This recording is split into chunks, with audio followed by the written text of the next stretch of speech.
I would encourage youngsters not so much to look at it as a creative versus a data. I think today's marketing needs both. It's more of being close to the consumer and contributing to the business from the consumer perspective. The innovation also has to revitalize the existing product to make it even more relevant to today. Fast forward to now that fragmentation is a reality.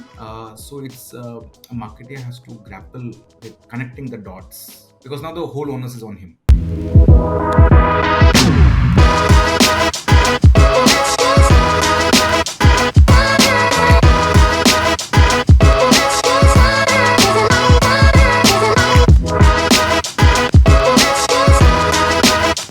Hey there, welcome to Marketing Mavericks with Indiefolio. Today we have Arvind with us, who's the Chief Marketing Officer of McDonald's India. Arvind's had a fantastic career spanning 2 decades, where he's worked with some iconic brands like TVS, Britannia, Levi's, McDonald's, and many more. We obviously unpack this incredible journey and we cover some very interesting points about his take on delivery, launching an Indian brand in a global market, and a lot more. Hey Arvind, thanks for your time and welcome to the podcast. Hi, Kavan. Thanks for having me. Super stoked to be talking to you. I think the kind of companies you've worked with, the kind of impact the brands have had, where you've helped build is pretty massive. And we talk to a lot of young marketeers, even founders, probably building in CPG, who'd have a lot of takeaways from our conversation. So the first thing I'd like to ask is understanding when you decided that you want to build a career in marketing. Was it from school days? Was it college? Was it something else? We'd love to know. Yeah, so I guess it happened a bit late in my career. So I passed out from Delhi University. I graduated in statistics, and it was the next step was an MBA. When I did my MBA, it was I guess my marketing professor who inspired me, Professor Vijay Raghavan. And then when I looked at the whole realm of marketing as an MBA student, I must admit, right, it looked very glamorous from the outside, something very aspirational, and yeah. So my first job was consumer insights because of my background in statistics, but quickly segued from there into brand management. So I guess these were the influences, if you will, that got me into marketing. So when you did statistics and you decided to do an MBA in marketing, what led to that? Was it that it was like a glamorous field, or did you feel that you innately have some passion? I'll tell you why I'm asking you is because people are pretty confused if marketing is the right choice for them today. Sure. Initially, it was glamour, advertising, celebrities. Now it's more data, ROI. So they're trying to see if I'm creative, should I do marketing, or if I'm a data-driven person, should I do marketing? So I was Right. trying to kind of understand that from you. Right. So I guess I took it step by step because when you do your statistics, BSc in statistics, you do have statistics itself as a career. But MBA has many applications, including consumer insights, right, where statistics does play a big role. And after an MBA in marketing, with statistics as a background or a specialization, you could look at a career in the consumer research industry, right? You have the Kantar, AC Nielsen, and so on and so Mhm. forth. So that's I would say a legit route, if you will. Except that I got into TVS Motor Company in their consumer insight division, but that was the kind of train of thought. Trying to leverage my background and my interest area. But coming to your point, I would encourage youngsters not so much to look at it as a creative versus a data. I think today's marketing needs both. It's more of being close to the consumer and contributing to the business from the consumer perspective. So I would say that's a more simpler and a useful lens rather than looking at it from a creative perspective or a data perspective. You just mentioned that your first job was with TVS, and a lot of folks who are contemplating, what their first job should be, will be very curious to know how did that happen? Right? Was it a placement, and what do you really look to prove in your first job? So a brand like TVS, right, hires you for your first experience. Right. Oh, well, demystifying that whole thing. That was a placement season, and I guess I had a couple of options. I was born and brought up in Delhi, so one of my first inclination was to look for a job in Delhi. But here comes TVS Motor Company. TVS Motor Company is based in Hosur. has offices in Bangalore. And well, in their pre-placement talk, they just talked about engineers, and I was not an engineer, right? So actually, I skipped the pre-placement talk completely, saying that it was not relevant for me. They want engineers. I am not an engineer, and it was natural, right? An automobile company wanting engineers as a minimum requirement. It was a colleague of mine, fellow student of mine, who nudged me. Right? Why don't you explore this? And my learning from this is, how can we be open and not closed when it comes to opportunities or options, right? You just stumble into opportunities many a time. It looks like as if by design, but often it's happenstance. In this case, my friend nudged me. Why don't you look at this? It might just suit you. And it's not as if they advertise a consumer insights position also, right? They just wanted people in marketing, management trainees in marketing. So I did the interview, and as per the interview panel, I was the first non-engineer management trainee they picked up in a long, long time, if not ever. uh, and when they said this, I was not even sure I'll get picked up. But then they kind of, if you will, took me as a management trainee, created a role in consumer insights, reporting to a very senior consumer insights leader. And TVS Motors is a very well respected company, especially down south.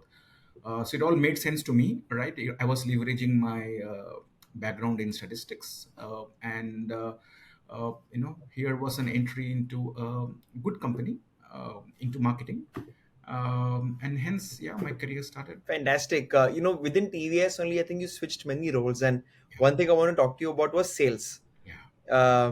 A lot of CMOs who have interviewed in this podcast actually started their first job as sales. I see that you did brand marketing, then sales, and I think again brand marketing, or it was parallel. I'm not sure. Yeah. But what's your outlook towards recommending marketers to do sales jobs? Is it necessary to do that in the early stages of a career? Oh, absolutely, absolutely. I think, if you want to have a consumer voice in the boardroom, if you want people to listen to you and your perspective, right, and not just execute. If you have to have a voice, the voice is that of a consumer. There are a few ways you can gain credibility or authoritatively being the voice of the consumer. Mhm. uh, in consumer insights, right? That's what people expect as a role. In sales, you're meeting consumers day in day out. In a company like TVS, we sell through retailers, so you have a direct interaction with consumers on a daily basis if they are coming to buy a two wheeler or to service their two wheeler. Now that direct interaction with consumers in these examples of roles, actually helps you contribute to decision making, right, early on in your career. Else, you run the risk of executing, right, only, right. Obviously, early in your career, there's a lot of execution, right, versus planning or strategizing. But being in sales not only gives you the consumer voice, but what all goes into making that sales a reality. End of the day, you know, uh, I was reading the statistics in one of my I was 2 days back, we were having a board meeting of the Modern Marketing Association, and the statistics says that less than 50% of CEOs and MDs feel that CMOs partner them truly as for growth, right? Which is a very, very worrying statistic. But when you double click on that, a lot of it comes because of lack of understanding or knowledge of how sale happens, right? And it's mostly from a communication perspective, creative perspective, that marketers build a skill on, and not selling. That is a very, very crucial gap. Earlier in your career, you fix it better, right? It can be done later in life. Like you pointed out, I did my consumer insights, then went into brand marketing. About 4 years odd into my career, I did about 4 years or 3.5 years in sales. Very, very invaluable still in two different geographies. I would like to think I was fairly successful in sales, even though I did it a little bit late. But I think doing sales in the first decade of your career, extremely crucial. Fantastic. You mentioned we should be staying closer to the consumer, and I think sales is a brilliant way to do that. Absolutely. It's interesting you mentioned about the CMO aspect. Um, I had a similar question. So I think doing sales and staying close to your consumer is fairly easy if you kind of just are a sales rep. Now, when it comes to you over your career, you've been in very iconic brands. Like from there you went to, I believe, Britannia, then there was Kaya, then there were a lot of other brands, and now you're in McDonald's directly joining right now being the CMO. So the more you grow in your career, the less opportunities I'm assuming you have to do hardcore sales, right? So how is it that as the CMO of McDonald's or before in Kaya or Levi's, you got the pulse of the consumer. Right. I often hear that stick to one industry and you'll understand the consumer over 20-30 years, but you've sold everything in terms of all kind of categories. So I was very curious to get your take on this. The moment you are divorced from the reality of how a consumer purchases or goes about the whole process of purchase, the moment a marketer is divorced from that, however senior that marketer is, the marketer runs the risk of not doing the job well. So, whatever category I have been in, I would like to believe I would spend a lot of time understanding the moment of truth, right? So PNG has this lovely model of a moment of truth, right? They even double click into first moment of truth, second moment of truth. Now that's a fundamental basis for marketeers, right? Mm, Else, you run the risk of not influencing sale, and importantly, not understanding how a sale happens. So, what you should do to drive sales. Uh, the great thing coming for me, I was lucky enough to be in retail industry for quite a long time. Out of my 25 years of experience, close to 15, more than 15 years of experience has been in retail industries. mm, And in retail industries, let's say McDonald's, right? You are meeting consumers on a daily basis, right? Or you're meeting, employees who meet consumers on a daily basis, right? When I go to a restaurant, the first thing is I talk to a restaurant general manager, who is the person in charge of the store, in terms of profitability, in terms of revenue, in terms of consumer experience, and that person is brimming with consumer insights. What happened yesterday? What is the feedback on this product? What's the feedback on this newly launched product? Is the initiative working? Am I getting new customers, or am I getting more of the existing customers coming more frequently? And then you see, go to the see the dining area. There are about, let's say, we have 80-seater, 100-seater restaurants. It's so easy to have quick chats with consumers at their convenience, confirm a few things, learn a few things. So retail industry, I have parallel examples in apparel, in yeah, two-wheeler industry, in the beauty industry at Kaya, uh, and you leave the restaurant or the store with things to do, right? And new inspirations, and you go back in your team and say, okay, look at, this is the right. opportunity, okay, this is the work, seems to be working. I think that connect between input and outcome, Yeah. and that's Arvind, how you. as CMO, how often do you make these visits? Oh, every week, Kaval. Every week. Yeah, Wow. it's crucial, right? There's no other option. Uh, you know, it could be, let's say, a 1 day market visit, a 2 day market visit, or a 3 day market visit to a market, right? It could be Bangalore, Hyderabad, and so on and so forth. Or it could be as simple as, on the way back from work, stop by at two restaurants, right? Find out how your new campaign is working. Or it could be, I'm blessed that this is a restaurant, so I'm going for, let's say I'm going to a mall this weekend, right, to watch a film with my wife. I will definitely stop by the restaurant and speak to the restaurant manager. So when I say a market visit, it could be a combination of all of this, and that's how you get to know the real stuff. So you mentioned, understanding the moment of truth. So when you make these McDonald's visits, what are those moments of truth you're looking for? So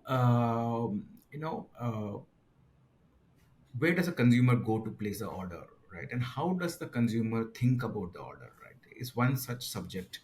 So previously, 7 8 years back, consumer goes to the front counter of a McDonald's, looks at the menu board, then there is something suggested, there is a discussion happening, and so on and so forth. But now there are digital screens, right, where you have to just go and place your order, and there are three four of you. You ask everyone what do you want, and you place the order.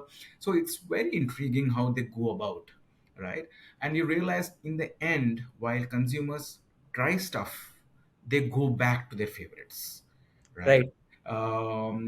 So from a marketing perspective, it's all about, I would say, reducing cognitive dissonance, or the mental ease Hmm. of which you make a transaction, right? The comfort, the predictability.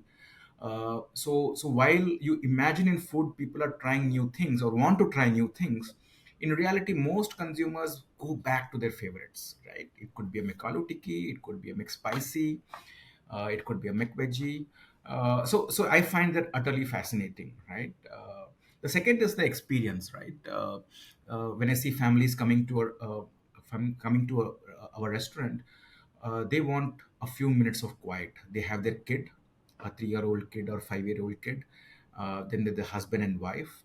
They just done shopping and they're tired. They want to get a quick break over food, and the kid does whatever she or he wants in the restaurants, runs across the restaurants, gets a balloon from the our guest experience leader, right?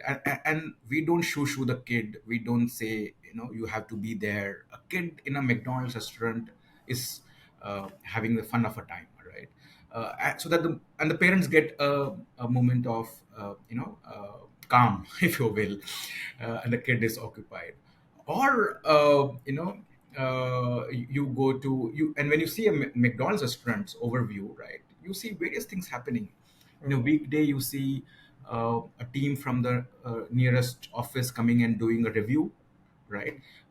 Imagine insurance agents who are going from place to place, and they all catch up over lunch, and the team leader is reviewing, okay, how are we doing today? You see those meetings happening. You see at 3 p.m. a mom who's picked up her kid from the school bus, but is catching up over, let's say the kid is having something that she wants, her favorite, and the mom is having a cup of coffee. So you see all of these moments happening at a McDonald's, Right. diverse ages, and you realize that this is what makes a brand tick. And any particular, truth you've discovered, it could be at McDonald's or other brands, which led you to inform a campaign or a strategy, anything you'd like to share? See, end of the day, our core is about families, right? You see a lot of families coming into restaurant, but I think quite a few years back we realized that, while moms come with their kids or parents come with their kids, right, and the kids have their favorites, right. uh, there was all of, from a parent's perspective, especially the mother, a very important need, to also have something healthier, right? What we call as nutritious options, right? Or it could, the same need was felt, let's say, in a older family, right? A 50-year-old, 60-year-old, suppose they are there in the group, there was this need of more nutritious options, which would, make them come to McDonald's more regularly, right, more frequently than they are coming. So when I remember doing a lot of these conversations, me and my team doing a lot of these conversations, right? Post which we introduced fruit juice as an option. Corn cups. We have corn at our restaurants. Recently, we launched the millet bun, and you will see many more nutritious options being launched. So a lot of these conversations also triggered, our real food, real good journey, as we call it. A lot of it born out of conversations at the restaurants. Fantastic. I think it's so cool to actually hear the origin of a lot of things which have maybe affected me, my friends, and family, coming out of you and your team's mind. I want to now jump into asking you, questions about building an international brand in the country. Now, while you've been with a lot of top homegrown brands, you also, let's say, we'll take an example of McDonald's and Levi's. I feel maybe I could be a little bit wrong, but when I look at the localization of a McDonald's in terms of the product, it's highly differentiated and much more hyper local compared to, I think, a product category or something like a Levi's. So Yeah. how, what is the decision behind that? Is it that Is there a lot of influence of the global teams on the local teams Right. at like a McDonald, at like a Levi's, or is it a different story at McDonald's? If you can tell a little bit about how you approached both the brands differently for the Indian audience. Sure. Uh, I think there are a few things common between the two brands and a few things very different. I think few things common is American culture, right? American culture is something very desired and very aspirational across the world, even so in India. I think these two icons, Levi's and McDonald's, represent in many ways the American culture, slice with American culture when you buy into them. Both are global corporations, very successful. I think what is the big difference is the nature of the category, right? So when you look at fashion, fashion is, uh, you know, it's a category that works a little bit inside out, right? Hmm. When I say that, I mean these are the fashion trends, right? You put out a few fashion items, some click, some don't. You double down on the ones that do well and do more of that stuff. So identifying fashion trends across the globe, right? And delivering it into the markets. So that's how the fashion industry works, right? Mm. So you have a set of designers in US, in Hong Kong, right, looking at inputs across the globe, including markets like India, and then putting out the fashion. Of course, there are core items and there are seasonal items, if you will. Food as a category works very close to local culture, Mm. right? Very, very close to the local culture. I I mean, the easiest example for me is the McAloo Tikki inspired by the vada pav, right? Maharashtra, Bombay, as it happens, is very familiar with the concept of a potato, potato-based patty with a bun, right? Right. With bread. Uh, Burger, aloo tikki is an extension of that. So while there's a form aspect of it, there's also the flavor aspect of it, right? Yes, you would always crave new flavors, global flavors, but if you want to eat frequently, you would need familiar flavors. Right. If you do very exotic flavors, very global flavors, you would want to try it once in a 3 4 months. Right. The moment a brand has familiar flavors, right, and there are many examples of it, right? Saffola cracked oats with a lot of familiar flavors, right? Till then, oats arguably was a niche food brand, Right. niche food category, right? And all, of course, when Saffola did it, all the brands followed suit, and you see a lot of flavored oats, which is a lot of desi flavors, Mm. uh, apart from global flavors. It's one of the easier examples. Brand like Britannia have always, worked very well in making sure Indian consumers get what they want. And that's the formula for success for McDonald's across the world. You go to a Mhm. US, you go to Australia, you go to Japan. Japan is one of the biggest markets for McDonald's globally. You go to France, right? These are countries very proud of their local cultures, Right. right? And France is among the top five markets for McDonald's, right? So is Japan. So when you go to these markets, and how can the brand be successful across the globe by really being close to the consumer, but in a very McDonald's way, right? We are not trying to compete like a local brand. Right. We have to be completely McDonald's in the offering, in the experience, uh, but be relevant to the local consumer. Correct. I think that's the formula that brands like McDonald's really cracks successfully, and that's why they are where they are. Absolutely. I think you know I wanted to kind of talk about one thing you mentioned, which is product development, right?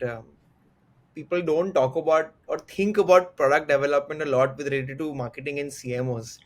I think McDonald's is a fantastic, place to actually experiment so much, and I keep on seeing new and new flavors. Right, How does a CMO influence product development? Because in my head, it looks like so many things need to right, come together right, for you to have a new taste or a new product which right. somebody can eat. So, can you talk a little bit about product development at McDonald's? Sure, sure, sure. Before just I go to McDonald's, I was fortunate in my career, marketing career, to be very close to product development, influence product development. Even in my TVS days, I remember one of the biggest launches, TVS Victor with Sachin Tendulkar. the kind of partnership I had with the R&D. And in an engineering company, the R&D is responsible for putting out the product. And you Right. can imagine loads of engineers and designers, but giving them the consumer input, right? And partnering the whole process. For example, we put out a beta product which is tested with consumers. Then the feedback is received, given back to R&D to improve the product, the positioning of the product, right? Which is in an engineering product like a two-wheeler, the positioning has to be true to its performance, right? Right. Very much true to its performance. The simplest example is mileage. So right from my early days, I was involved in either influencing, giving input, or being responsible for innovation. In McDonald's, I had menu innovations, as we call it. We have a team of very experienced chefs who are very seasoned in this industry, in the restaurant industry. Very simply put, right, at McDonald's, uh, you know, uh, we have to be very relevant to the Indian consumer, right? So when we think of McAloo Tikki, we always think of how can we keep on doing innovations on McAloo Tikki to make it much more relevant to local palate, right? Right. Regional palate. But with some of the other products, like for example, McSpicy, we did a Piri Piri flavored McSpicy about 2 years back. We introduced McCheese, which is a burger, one of its kind, with a patty completely full of cheese, much like a cheese burst, you know, pizza, if you will. So that innovations happen with global inspirations, Mm-hmm. right? We recently launched McCrispy. McCrispy chicken burger is truly a global product in Mm-hmm. that sense. So there are couple of broad directions. One is how can we be even more local in taste with some of our products. With some of the other products, how can we bring in global flavors? How can we Right. give global experience? Because from a brand like McDonald's, that's what many consumers expect, right? What is the latest going on in South America? What's going on in Southeast Asia, right? How can you bring in those experiences? And the brand is a vehicle for those experiences. And so that's what we do, right? And then we have a team of chefs, like I said, who interpret that brief. We make a set of products, we screen them, put them into consumer insights research. Sometimes we do the market pilot, right? Mm-hmm. To test the pricing of the product, and then we finally launch it.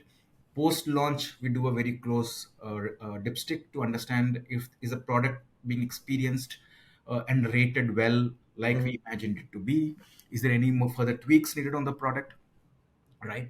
Many a time a product needs continual tweaking, right? Mm-hmm. It's not just you make the product and you launch it and go on to the next product. Many Correct. products need continually tweaking.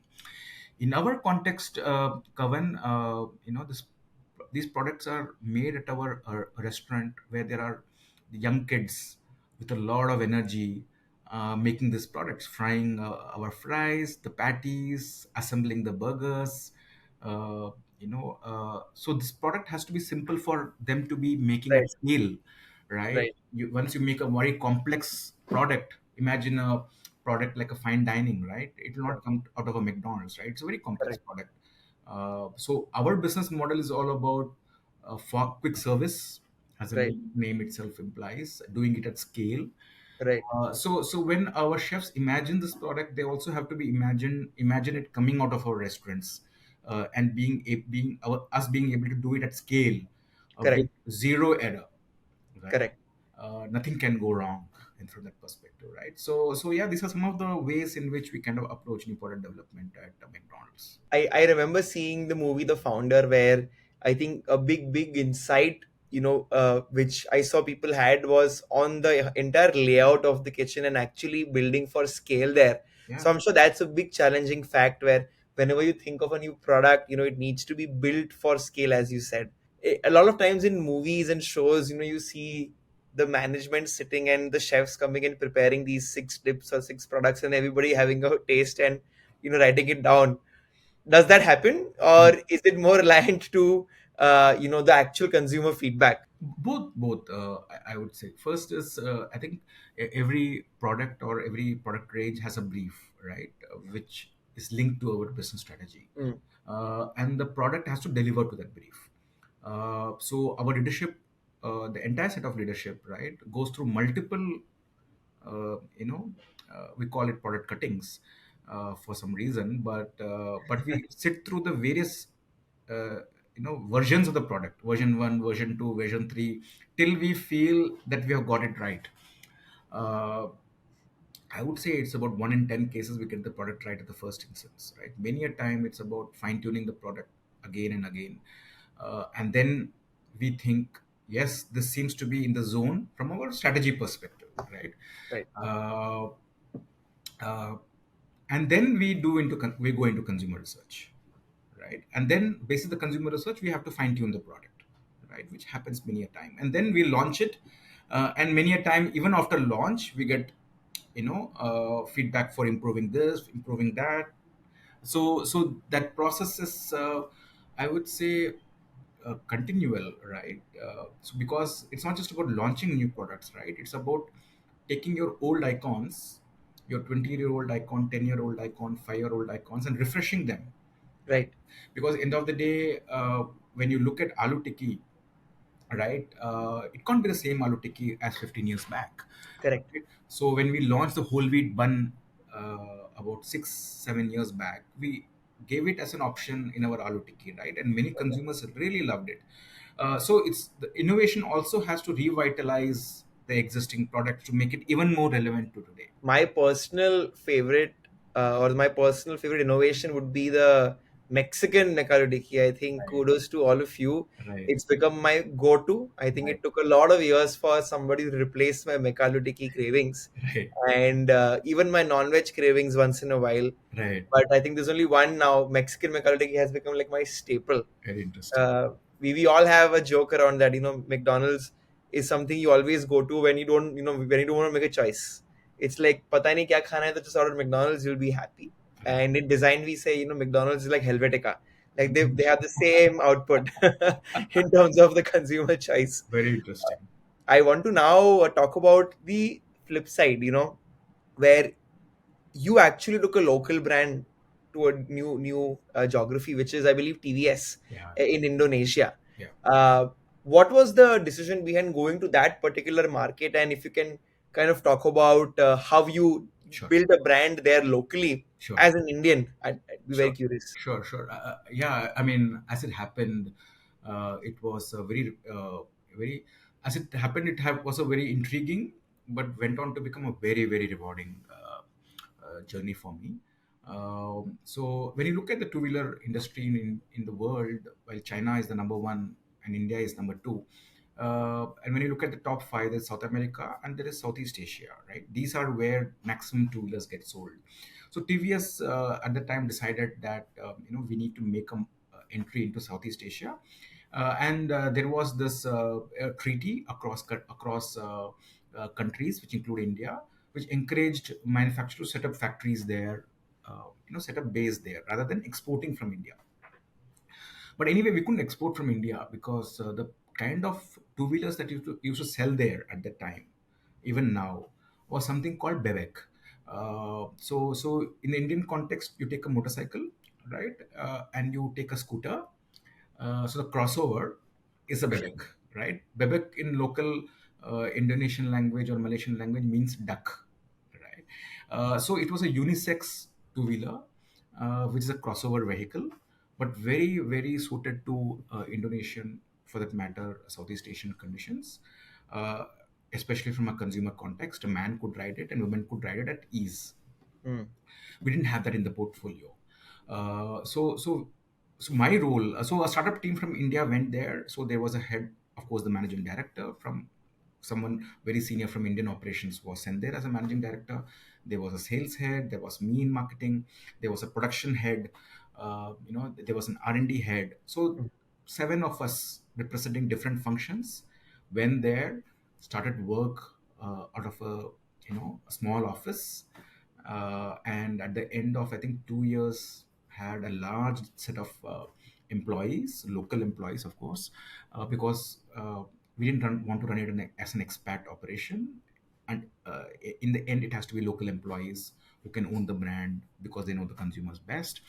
Uh, there was a factory that was set up near Jakarta, and my job was to give input on consumer feedback, right? Because Mhm. here is a product that needs to be made for the Indonesian market and the Southeast Asian market, which is very different. There was nothing like that in our portfolio.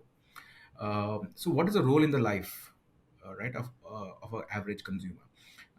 And I needed to get that insight, feedback it into my R&D at India, who were making this, and it was completely an humbling experience, Kavan. Here I was going there, an Indian, right? And in India, when you ask consumer feedback, you just you don't finish the sentence, right? You get a lot of feedback, right? Things that are working and more things that are not working. So it's easy for you, right? You you have to solve for those things that are not working, right? And Right. presumably the proposition becomes better, like mileage ढंग से नहीं देता, right? Stand stand से two wheeler ढंग से निकलता नहीं है, राइट? हर Mm. बार थोड़ा सा अजीब सा होता है, राइट? और ये साइलेंसर गर्म हो जाता है, राइट? या पेट्रोल फिल करना बहुत मुश्किल है. I have to get down all the time, fill the petrol. For example in scooters, right, it's to happen every time. You get off the vehicle, lift the seat, and you have to do it. It's an inconvenience. Over time, scooters have gone to a level where you don't have to get down, right? Right. Right. So I mean, consumers very freely give Correct. improvement ideas in our cultural context. In Indonesian, consumers are extremely polite, right? You can't get complaints out of them, right? And of course you do get improvement areas, etc., but not to that extent that you get in, let's say, in our culture. So I had to use different consumer insight techniques. So I followed consumers from day in, day out, from the time they left the home to the office or their place of work and they're back. I kind of went through how they are interacting with the two wheeler, right? For example, in Jakarta and in many places in Indonesia, they park their two wheeler inside the home, Mm. right? Imagine in the front room, the two wheeler comes into a corner, right? So that's their importance, right? And of course, it was also due to a lot of theft. But what that meant is, for example, I'm talking about quite some years back, when you rest your two wheeler, oil used to leak many a time. It's a very common thing, right? At the evening when you come back and you rest, in the morning when you go, you see a few drops of oil, Mm. right, in many two wheelers. Right. And you take it for granted in the Indian context, right? Obviously, technology has improved since then. It happens less nowadays. Uh, there's absolutely no chance of that happening in a front room of a house, Right. right? Uh, you will be dead if that happens, right? As a brand. Uh, from there on to, for example, how a woman interacts with a two-wheeler in the Indonesian context. She uses the two-wheeler as much as a male, right? So it's one product for two different Mm. kinds of users, um, right? And so on and so forth. So suddenly, when I followed the consumer, noted down, did a lot of videography, I discovered, wow, this is like uh, a mine of information, and I was not getting anywhere with my questionnaire based, Q&A kind of an approach earlier. It's crazy that you are saying all this, because it's hard for me to think about a large company going, putting the leaders on such a small and important part of understanding the customer, where today I see founders who have all the time in the world compared to a large company who have a much higher failure rate, just not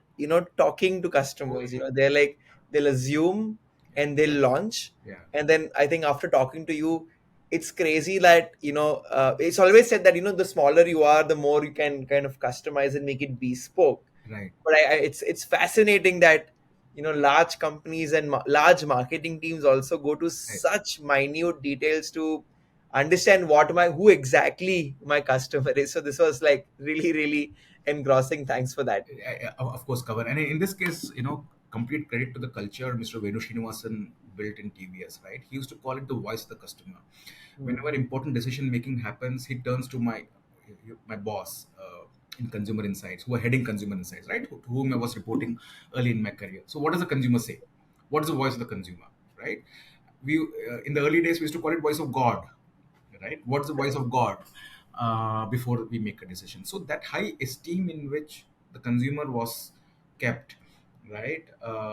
And my side role in Indonesia was whoever was coming from India Mhm. operations.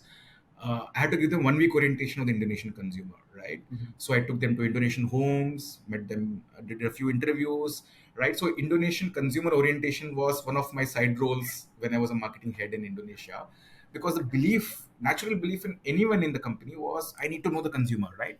It's Mhm. not that the Mhm. marketing knows the consumer. If I'm the president, if I'm the R&D head, service head, I need to know the consumer. So, I was very lucky to my career getting launched in that kind of a culture. Fantastic. I want to now just ask about your opinions on food delivery, that space, because McDonald's has been delivering. I mean, there's McDonald's, there is Domino's. These OG brands, as I call it, have been delivering like way before. Yeah, Um, Now everybody's out there, and there are these famous deals or conversations. Both brands like you have had with these other platforms, which have been a pretty big uptick for them as well. So, um, my question to you was actually on the reliance on these platforms for new age brands. sure. I have a few friends now who have these cloud kitchens, or they rely on food delivery, and I was almost shocked to hear this, maybe I think a year or two ago, that they have zero customer intelligence, Right, of who's buying your product. Like, I mean, it's crazy, right? Like, the first thing I always tell anybody starting up is saying, know your customer, get their data, keep on, repeating and talking to that particular data, and that is how you'll grow. yeah, I wonder, with these platforms creating such a wall between that, um, where do you think, what do you think should be the approach, brands should have, younger brands should have, who are, let's say, relying on delivery as a distribution right, to actually build a brand? right, I'd love to know your opinions on that. right. See, I think if you're wanting to build a food service brand, you need to know your consumer, right? There's no other way around it, Right. right? Else you're running a back end business, right? A catering business with no interface with the consumer, right? So I think that's a very conscious choice. While people always look for profitable business models, one of the questions they should ask themselves: what is your end state? Are you a food service brand with direct consumer interaction, or a back end brand? Uh, Back-end business, right? Because the pricing power that a brand enjoys, right, comes with direct consumer experience. Right? There is no substitute and no way around this. In the McDonald's context, our MD was, our MD at the time was had foresight enough to launch our own McDelivery platform, app, website. It must be 15, 16 years back. So fast forward to now, while yes, we work a lot with Swiggy and Zomato, we also have our McDelivery, right? Own channel, right? So that's to make sure that we are in touch with consumers. And even with Swiggy and Zomato, we take great care to look at consumer insights in every time we meet them, right? How are consumers behaving? What's working? What's not working? And so on and so forth. Uh, so there is absolutely no substitute to having a direct interaction with the brand. Else, you don't get to develop the brand. There is no pricing power. I think you will get stuck in a loop. Great. I think uh, it's definitely a challenge, and I think I love what you said, that it's, if you think about online, like these kitchens, cloud kitchens, they're like a wholesale or a catering service. If you think from that lens, actually, if they don't prioritize branding long term, as you said, the end state. Right. um, I want to now, we're almost towards the end of the podcast, a couple of questions now on actually the evolving aspect of marketing. And as you may know, at Indiefolio, we are a network of boutique agencies, boutique studios, and independent creative consultants. And um, I think on their behalf, even selfishly from my point of view, also I'd like to discuss creative production with you. Sure. So we all know marketing's really grown from those one big campaign, two big campaigns a year on three, four mediums Yeah. into high scale content production. Yeah. And that's why the whole creative stack is evolving quite a bit. I wanted to know what's a good creative stack as per you. We see today companies having an agency on record. We Right. see companies working with 50 agencies sometimes now across the year. We Right. also see a lot of in-housing happening. And Right. there are conversations that maybe the agency model is breaking, maybe everything is in-house, maybe everything is more fragmented, maybe it's the end of retainer, blah blah blah. What's your take over, how a marketing team plans content creation? Sure. To answer that question, Kavan, I'll just take a step back, right? The fragmentation uh, actually over time works at the disadvantage of brand and the marketing teams, right? Let me explain. Many years back, the agency structure used to be unified where advertising and media used to be one, right? You could actually, partner, you can call it a partner for growth, right? Because it was a one-stop shop in terms of solution set for brands and marketeers, and you were joined at the hip, so to say. And the moment that fragmentation happened of advertising and media, while presumably it seems a very logical thing to do, it just puts more onus on the brand and the brand's teams, right, to join the dots, right? So, and that has got further fragmented, right? Media, digital companies, digital agencies, traditional media agencies, even creative agencies, right? Have really got fragmented, so the fragmentation over time doesn't necessarily work in the marketeer's benefit. And definitely it threatens the profitability of agencies, right? The agency model has got challenged, I would say, severely over time because of this. If the agency model is not profitable, how will they recruit top talent, right? How will they get top leaders?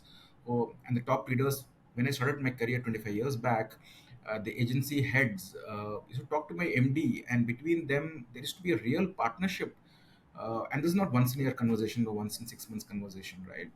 A real partnership.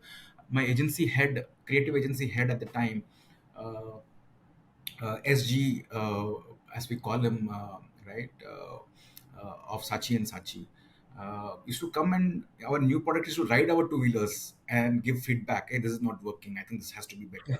Okay, Wow. right? So that kind of ownership used to be there, and that ownership was there throughout execution, right? Because, but I think fast forward to now that fragmentation is a reality. So it's a marketer has to grapple with connecting the dots because now the whole onus is on him, right, or him or her. So the whole onus in the marketing team is now, to orchestrate the work. So you get inputs from various agencies, digital agencies, performance agencies, full stack agencies. Then there is, the whole martech ecosystem, right, which is by itself a kind of set of solutions from different agencies, CRM agency, and so on and so forth. So now you're an orchestrator, right, and you have to get outcomes out of that orchestration. Coming specifically to creative, right? Yes, especially the e-commerce companies, I think, accelerated that whole trend of insourcing, and I find that argument persuasive, right? For them, e-commerce company, they have to put a whole lot of content. They need a whole lot of content, right? Mhm. They have to onboard brands every day, right?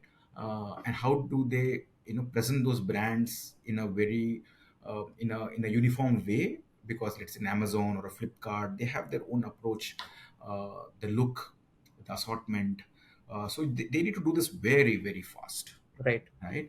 And if they have to do this very, very fast and at scale, uh, insourcing seems to make a lot of sense to them, right? So if I may, I would call it an example of creative work at the lower end, right? There are high level creative work and let's say Mm.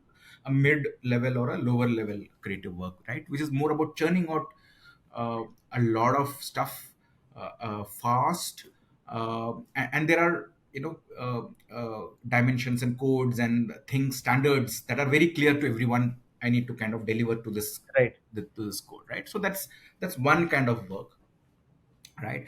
But when you look at in the end, the kind of creative works that helps brand grow over a Hmm. period of time, right? That needs big thinking, that needs big ideas, that needs truly creative, that builds the brand's relevance over time, deepens the brand relevance over time, Hmm. fantastic storytelling, right? Now that for me, uh, right, how do you enforce that is a question, right? Uh, the earlier example I gave in the of e-commerce platforms in sourcing Hmm. is arguably about getting talent, Yeah. right? Getting the talent, giving them the infra, building a team around them, right? And so on and so forth. But for me, the latter one, which is all about big ideas and storytelling, uh, and making the advertising magical for consumers, that comes out of an ecosystem rather than a set of people, Hmm. and that's where ecosystems play a big role. Right. And the agency ecosystem that cultivates culture, a culture of creativity, and celebrates creativity, right, nurtures creativity. So that is an ecosystem, right?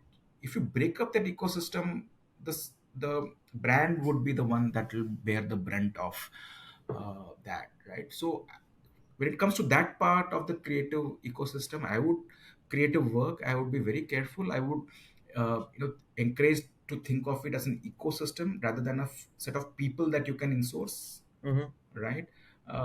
And aim to make that work. I'm not sure that's a very consistent model, Got it.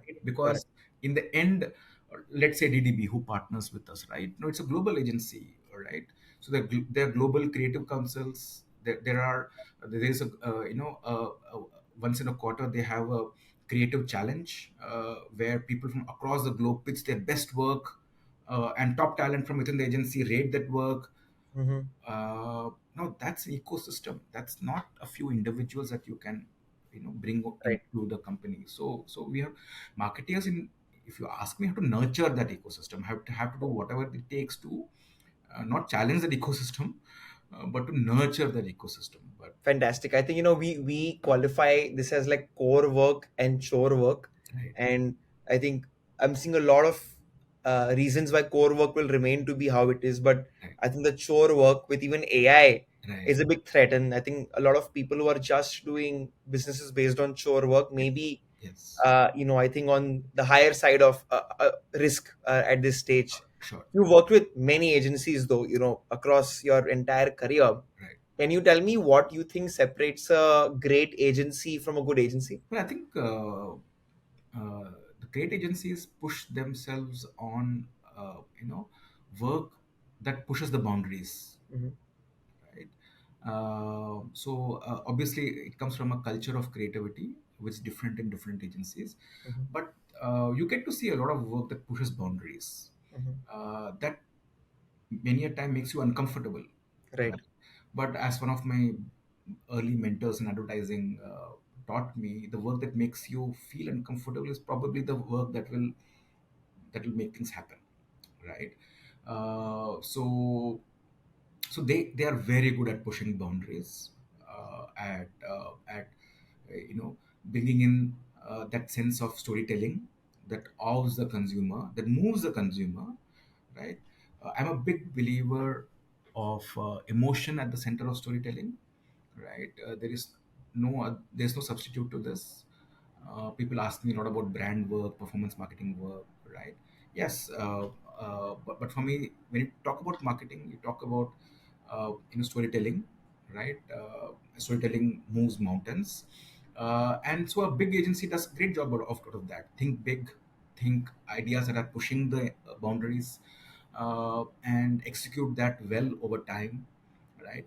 And also, it's not about a set of brilliant ideas, right? Hmm. how to stay with one big idea over time and refresh that idea, Right. right? There are many brands that does a great work out of this, right? For example, the sneakers hungry, right, proposition, right? It's been a long standing proposition, right? That small hunger that makes you irritable, right? Yeah. And that can happen at any time in the day. It's very very inspirational example. Right. But look at that agency and the brand team. They have refreshed that same idea over a period of time and Correct. continue to make it relevant, Correct. right?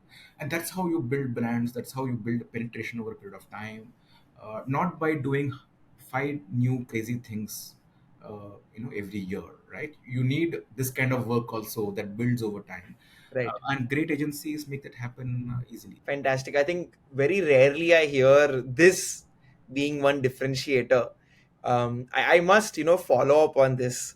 Sure. I think everybody, and I represent, at Indie Fully, we represent a lot of young studios and agencies, and I would say people young in their independent careers. Yeah. So everybody likes to push back, but it's not very easy to push back, especially when I'm talking to a brand like yours, right, which has legacy and what all.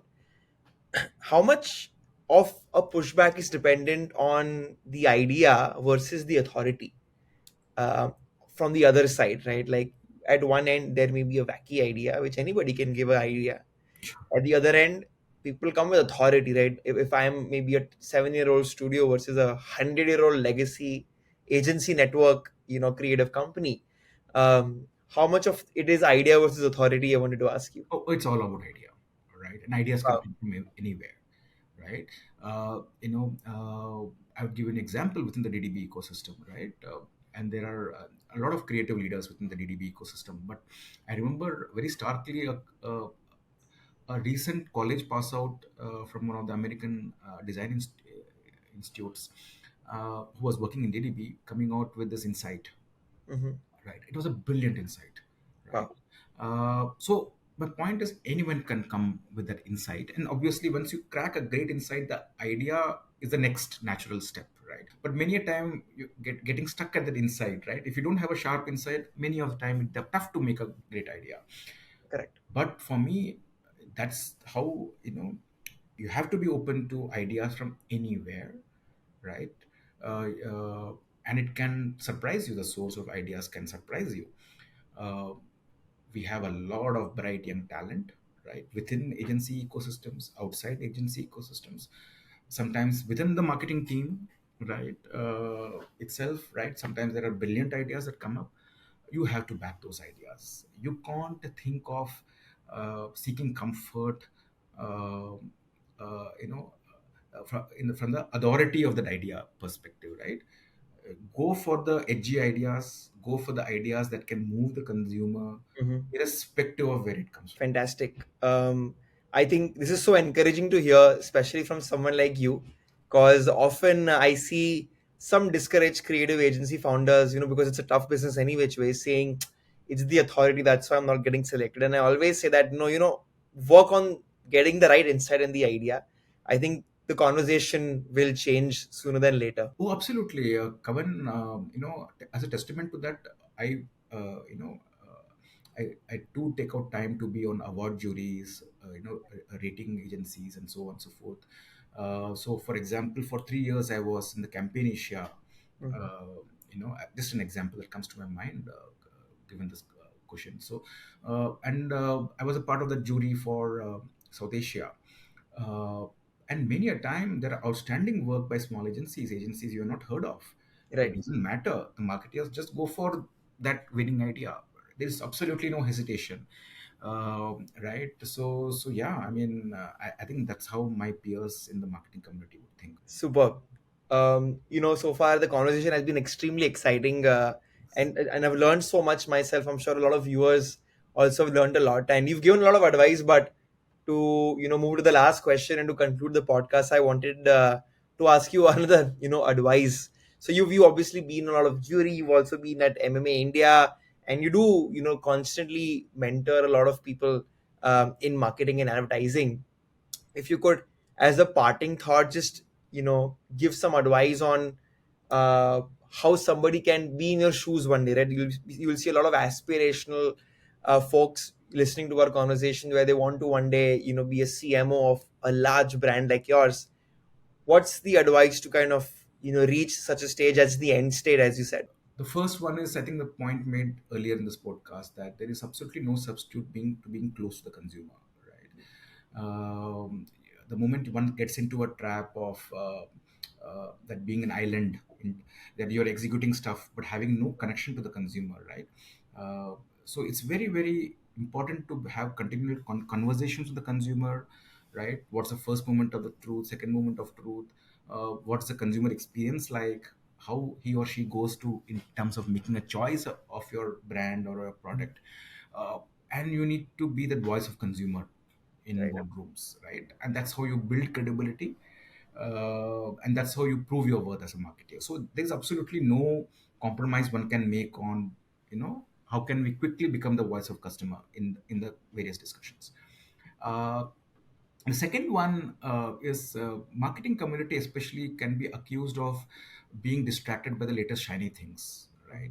Uh, there's always something new this year, right? And suddenly you have a lot of conferences around the theme, and even at the offices, conversation shift to the latest shiny thing.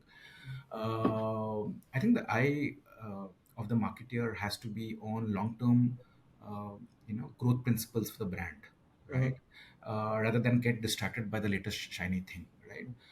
Yes, it's important. Technology evolves. Very important to be at the forefront of the change. You have to try it out. Sometimes it works, sometimes it doesn't. If it works, you scale it up. So that kind of work definitely keeps on happening, because that's how you are remain relevant as a marketer. But the laws of growth don't change, Mhm. right? So for example, I'm a fan of the work done by the Edinburgh Bass Institute. It's an Australian institute. There's a lot of seminal work on the principles of brand growth, Mhm. how brands grow. One and two was is a very famous book from this institute, and then there are a lot of books Mhm. that they have put out. I would encourage. I've been a fan of this body of work, what they call as evidence-based marketing, over the past 5 years, and I wish I had known it earlier. So definitely, my second advice for marketing folks out there is, the principles of growth are simple, right? Uh, it's not complex, right? Many a time you read about work that makes marketing sound more complex than it is, right? And then there are this distraction of this every year, this new shiny tools or new shiny themes. While they have their importance, never lose sight of the loss of growth, right? And make sure that you are a big stakeholder in the brand's growth, right? By following these principles of growth. So I would definitely encourage budding marketeers to read up how brands go one and two, and all the work put out by this institute. There are other, professors out there, and experts out there. Les Binet from UK, a lot of seminal work, Binet and Field, they have put out. So I would, that is my second advice, I would say. Third is, data and digital, right? So I think it's important to think of them together, right? Rather than in silos, right? Now, data and digital are powerful enablers for the principles of growth, right?